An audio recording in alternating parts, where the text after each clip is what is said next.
three. 1, 2, 3. Let's go.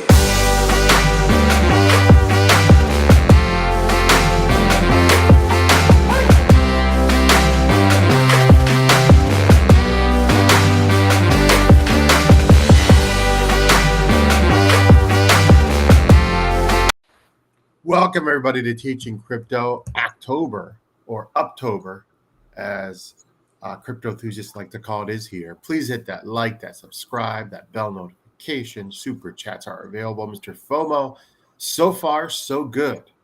And let's see if we can keep this momentum. But it's been 24 hours since October started.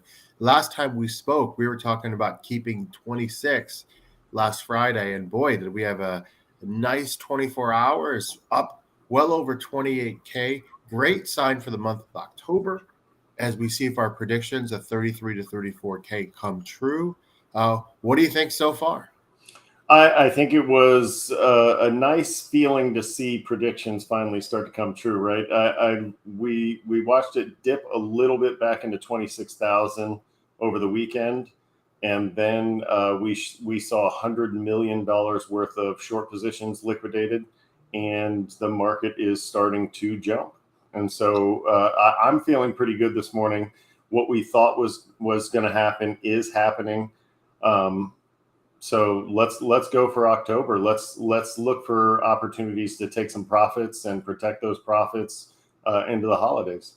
Now, a couple of quick things I think that are really important. Number one, don't expect the alts to go nuts in October. Traditionally, Bitcoin has been the front runner. Now, you did see Chainlink kind of front running. Okay, so Chainlink went up to 825, 828 area. Now it's backtracked to 7. Well, Mr. Slim has a question about what caused this pump. I don't think it was just the liquidations, though, Mr. FOMO. I think there is something unique about crypto where these historical events, the October before halving, everyone says, oh, this time it's going to be different. Guys, there's still going to be a halving, and there's still going to be a lot of positive momentum when we get there. There's probably going to be a holiday, probably in December, pullback. This is just the reality of crypto. Now, I'm going to hit myself hard. I missed August big time. But, and like you said, until the cycles are broken, the historical trends, even though they don't exactly repeat, here's the thing. The chances of October being a red month are pretty slim. Unless things categorically go horrible all over the world, this should be a green month for Bitcoin. The question is, how green does it go? Now, we want to warn our viewers, though. I could see over the next 24 hours, people get overly excited, take out a bunch of longs, and then there are liquidations that way. And so there might be a small retracement. I'm not talking about 25K. I'm not talking about 26K, but maybe back to the high 27 area, mid 27. But remember, I do expect us to test 30, but then get rejected maybe once, maybe twice. So you're going to see a ton of price movement over the next 2 weeks, no doubt. And I'm going to push back a little bit. I think that these futures contracts have a lot to do with the manipulation on the market. I think when you hear a lot of YouTubers talk about manipulation, they're talking about one or two secret billionaires somewhere running the market. And the actual problem is that you have all these futures contracts that have expiration dates. And when you have a lot of them at once, it can push the market one way or the other. And so with all this positive momentum starting October, a real danger at the end of this month and towards the middle of this month, or middle to end of this month, is that people will get excited and take out loads of long positions and set themselves up for a little bit of a squeeze there. And so you're right, we could have more volatility, and we could have a very hard time breaking through that psychological and strength level at the 30.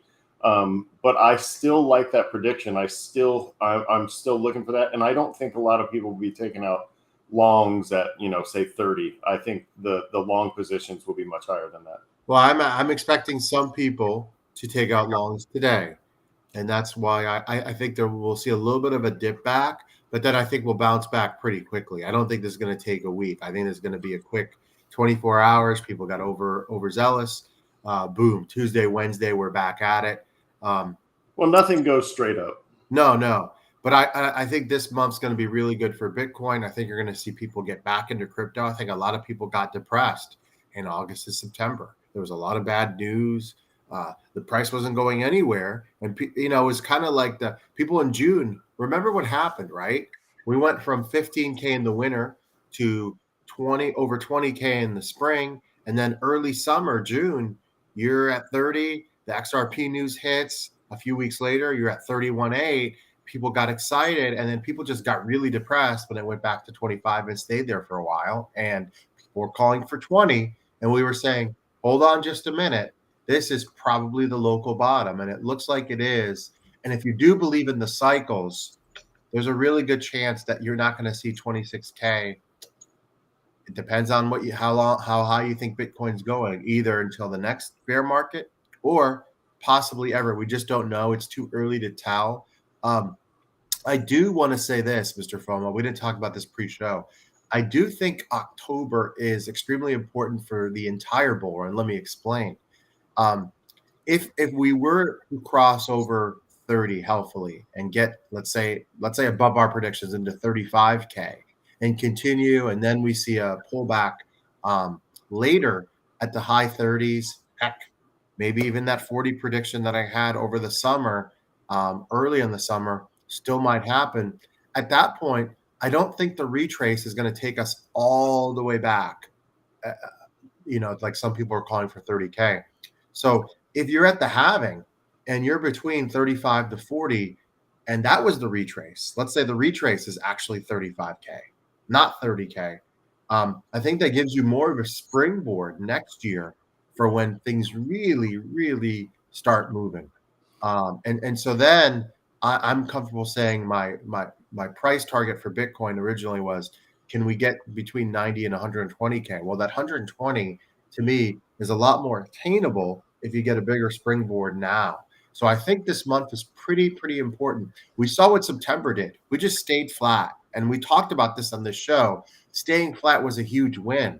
Now, let's see how far we could get. If we only get to 32K, yes, it's a green month, but I think we're expecting a little bit more at this point. Once you get to the 28th, this early, October 2nd, if we only get to 32K and then we get a pullback, that's much different than going into the high 30s and then getting a pullback. So it does, in the scheme of things, doesn't seem like a big of a deal. What's the difference between 30 and 35? 35 going into a huge halving is a lot different than 30. Dare I say, over 35 going to halving is a huge difference. So I think this month is pivotal for the upcoming bull run. I would agree if we do see that kind of movement, if we get to something like 40, then I would agree with everything you say there. But if you look back at the charts historically, you don't really see that kind of growth pre-halving. All of that happens after the halving. And so the idea of seeing, above 35 and even 40, I think is a little bit far-fetched. I would love to be wrong, to be quite honest with you. But looking at the charts historically and knowing what we know about the cycle and how few people are still into crypto and how, it really requires a lot more money to break that cycle than we currently have. I still have a feeling that we're going to chop more sideways than that leading into April. So I could see us getting into the 33 to 35 range, but getting anywhere north of that would take a huge feat and some really great economic news. Yeah, we'll see. My thing is, and I maintain this, we don't, and this is not good for our show, we don't love December at all for Bitcoin this year because of holiday season. But we both anticipate a recovery about a month before the halving, maybe a month and a half, maybe even 2 months before the halving. And yes, the higher you start before next spring, I think the higher you're going to see. And the alts, unfortunately, right now, some people are still going to get frustrated because the alts are just not going to move that dramatically. You're not going to see the 2, 3, 4, 5, 6, 7x.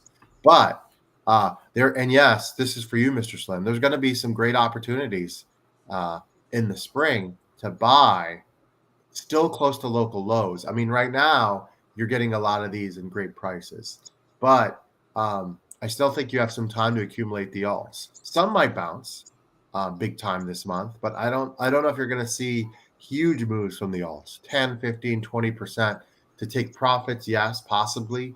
But I think the majority of the money right now is going into Bitcoin. And then you'll see after the halving, you'll really see the alt start moving. But there are going to be some great opportunities though in 2024 to start really making money on the alts. And that's going to be where things, Litecoin this spring actually.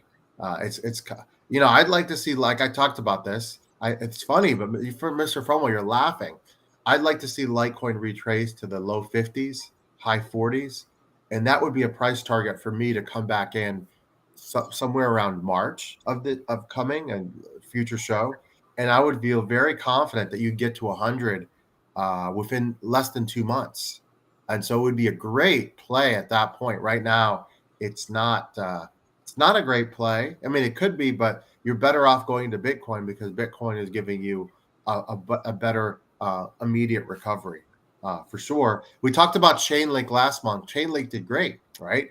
575 to 825. Now it's retraced a little bit. I still think there's a little bit of upside for Chainlink this October. But if you're holding Chainlink, it's probably you're holding it now for the long term, unless you're going to take profits this month. Or you already took profits at that 825 range. And we'll see with all the others, the XRPs, and the ones that we've been talking about. It's just going to be very interesting to see what happens here, because traditionally the alts don't run that heavy this early in the cycle. Yeah, and to be quite honest with you, I just like this October. I'm looking to find a way to take profits. I'm finding targets maybe into November, leading up to Thanksgiving time, but I can't see myself not looking for profits much earlier than that and looking to protect profits much earlier than that, because I do see a downtime in December, January. But like Mr. Slim said, that's a great time to buy cheaper assets, to be in accumulation mode, to fill your bags and prepare for that April halving event. And I would say, these are the times you look forward to, especially when we're starting to see signs that there is a recipe for a turnaround in the economy starting in February. The Fed, which is about as Federal Express, but the Fed is hinting that they might stop cutting rates, or stop raising rates and start cutting rates sometime in the spring, maybe even as early as the first quarter. So you could have a huge recipe for an economic turnaround along with the Bitcoin halving. And, you could see some explosive growth post halving in the, May, June, July. Even though the summer's not great for crypto, I could see us really exploding after that halving event. And you're going to want to have your bags filled for that. And so at this point, I'm really accumulating, maybe taking profits where I can in October, accumulating again through the winter, and then looking forward to that explosive growth in the spring and summer. I did want to mention one coin that was officially added on Coinbase over the past few weeks. We haven't had a chance to talk about this, and it was one of our original favorites. And it's actually up well over 13% over the past 30 days, and that's VeChain. VeChain is now available on regular Coinbase. I think that does make a big difference. I was talking about people over the weekend on a trip that are not really into crypto, but they once had Coinbase accounts, but they're not ready to jump back in. And we have to be honest, a lot of people are not heavy right now into the space. They're kind of 1 foot in, 1 foot out. And those people are going to come back in using Coinbase. People don't like to hear that, Mr. FOMO, but that's the reality, right? I'm talking about,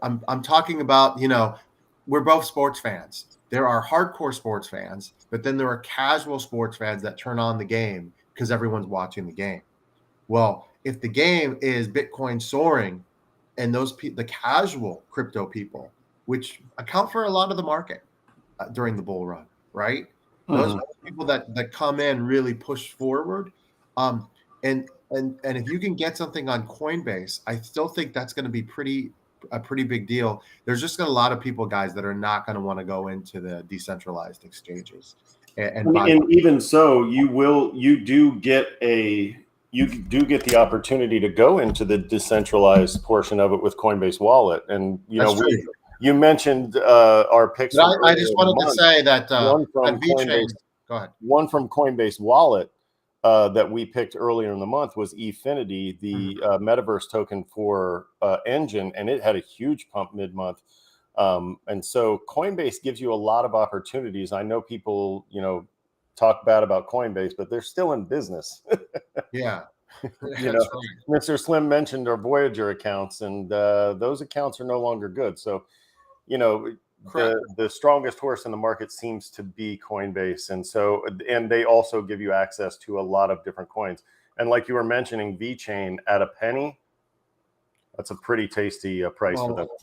Kraken is good. I just don't know how many people brand new into the space or that barely get involved are going to open a Kraken account and because it's not as user friendly. Not that Coinbase is great. It's not. But I'm talking about people coming. Yep, guys. The expense is bad too. You need new buyers, and you need buyers that were in the last bull run that left to come in. It can't be the people that are just in now, because you won't see a 90 to 120 to 130, 140, whatever you want to call for BTC if those people don't come in. That's the reality. That's and that I think those people will come. Some of them reluctantly, right? When they see that 40K, that 50K, it's now, oh my God, this thing's going to 100 and above, and I'm going to miss out. And this time they'll be better off coming in at 55K, right? The last time it was way too late. This time they'll at least get almost a 2x. What's going on before we get to the end of the show? What's going on with Voyager and FTX Alameda? Well, it looks like mediation so far has not worked, as far as we can tell. Now, they did tell us they were not going to give us any updates, but now it's October 2nd, right?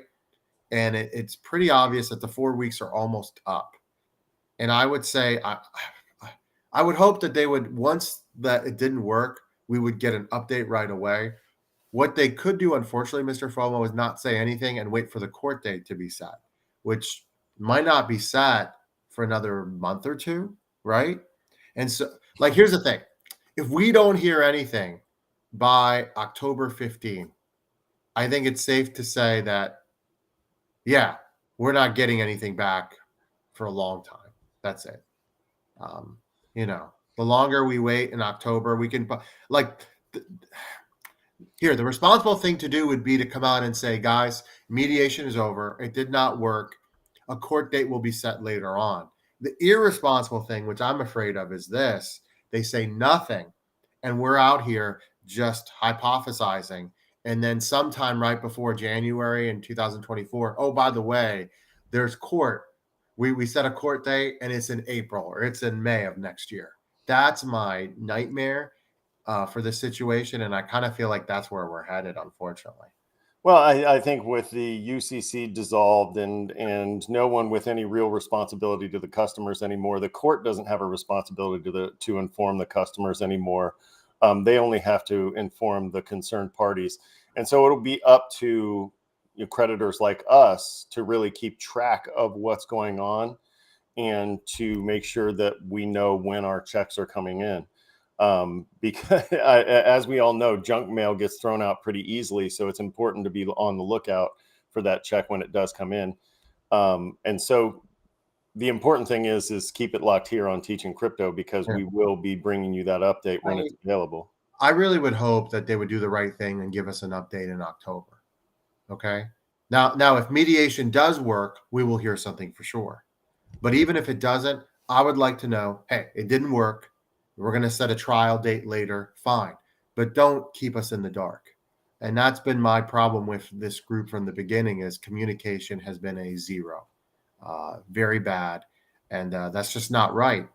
And, we all have full-time jobs. We've got families. We've got other stuff we're doing. Unfortunately, we don't have time to call these guys every day until they answer the phone. And sadly, that's what it takes to get these guys to communicate. And that's not right. So we'll keep you guys updated. We'll figure something out. But as of right now, Bobby, we have no information.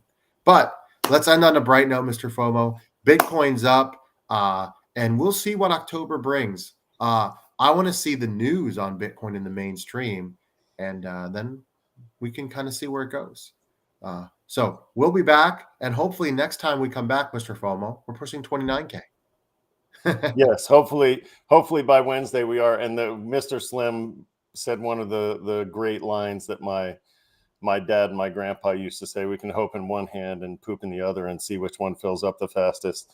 And that's pretty much where we're at with FTX and Alameda and Voyager. But when we know something else, we will let you know when your other hand will start to get heavier.